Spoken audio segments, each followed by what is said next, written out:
अस्सलामुअलैकुम वरहमतुल्लाहि वबरकातुहू। दोस्तों, आज की वीडियो कॉन्स्टिपेशन के मतलब है, कब्ज़ के मतलब। बहुत बड़ी बीमारी है। एक नॉर्मल जो है बंदा, उसको 24 घंटों में एक मरतबा पखाना आना चाहिए। अगर एक से ज़्यादा मरतबा आता है तो ये भी कब्ज़ के ज़िम्मे में आता है। थोड़ा आता है, गैर तसल्ली बख्श होता है। अगर कई के दिन हाजत ना हो तो वो भी कब्ज़ के ज़िम्मे में आता है।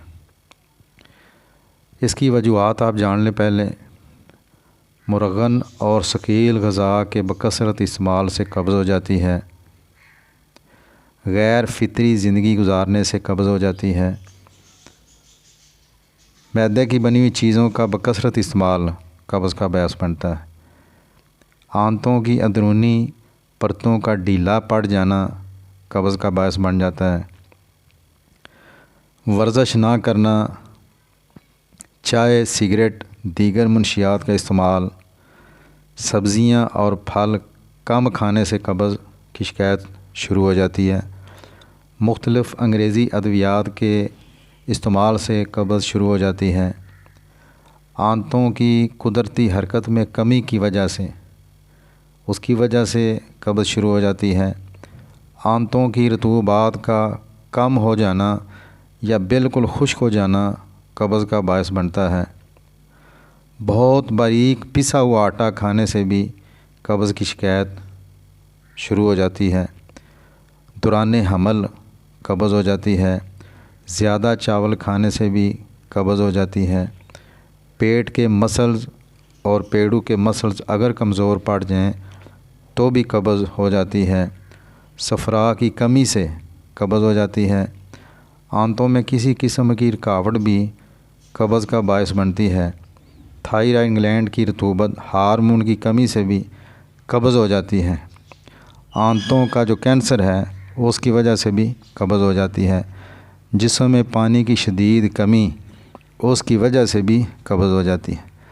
अब आते हैं इलाज की तरफ। सबसे पहले जो हम मेडिसिन इस्तेमाल करेंगे या करवाएंगे उसका नाम है नक्स-व-मीका। होम्योपैथिक में यह कब्ज़ की सबसे बेहतरीन दवा है। इस दवा को निचली ताकतों में इस्तेमाल करने से कब्ज़ वक्ती तौर पर ठीक हो जाती है, लेकिन इसकी बुलंद ताकतों को इस्तेमाल करने से कब्ज़ मुकम्मल तौर पर ठीक हो जाती है। ये दवा आम तौर पर उन लोगों के लिए ज़्यादा मुफीद है जो हर वक्त बैठकर काम करने के आदी हों, गैर फितरी ज़िंदगी बसर करते हों, चाय, सिगरेट, शराब कसरत से इस्तेमाल करते हों। कब्ज़ की वजह से मरीज़ दर्द सर, बवासीर का भी शिकार हो सकता है। मरीज़ को पखाना बार बार आता है, थोड़ा आता है, गैर तसल्ली बख्श आता है।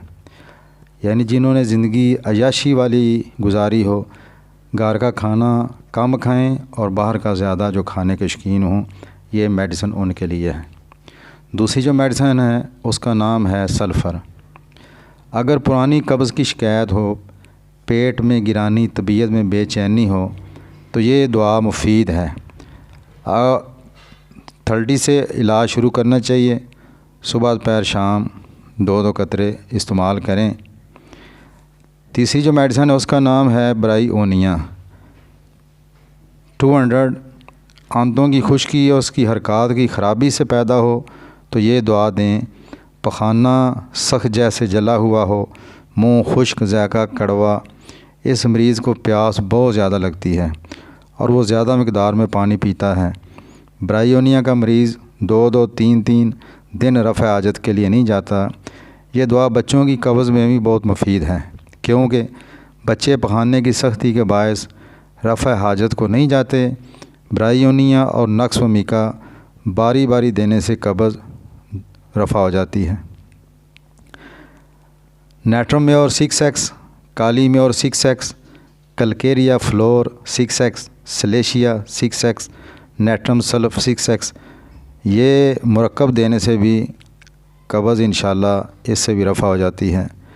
ये 4-4 गोलियां जो हैं आप इनकी इस्तेमाल करवाएं।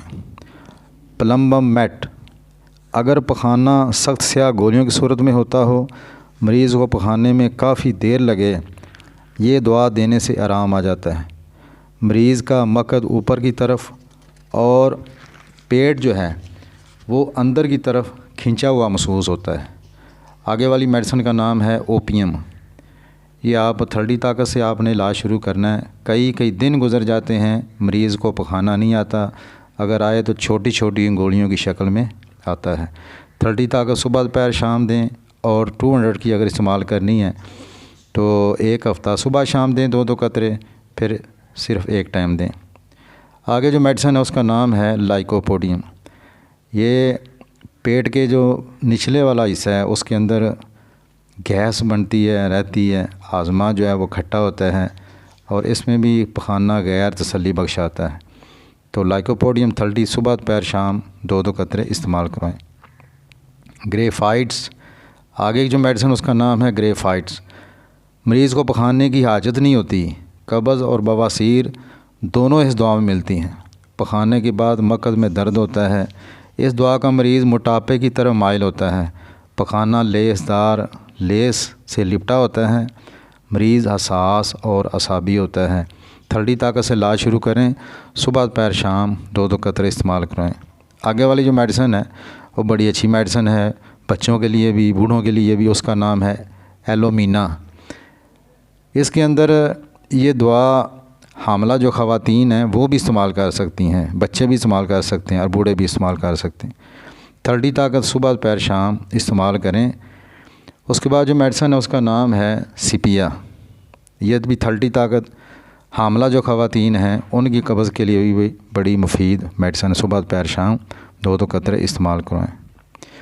अच्छा, इसके अंदर हदाया ये हैं कि पानी ज़्यादा इस्तेमाल करना चाहिए, सैर करनी चाहिए, बारीक आटा इस्तेमाल नहीं करना चाहिए, ग़िज़ा को खूब चबा कर खाना चाहिए, खुली हवा में लंबे लंबे सांस लेने चाहिए, रात को सोने से पहले भी थोड़ा सा पानी पी लें, और मुरगन ग़िज़ा इधर उधर की चीज़ें इनसे परहेज़ करें।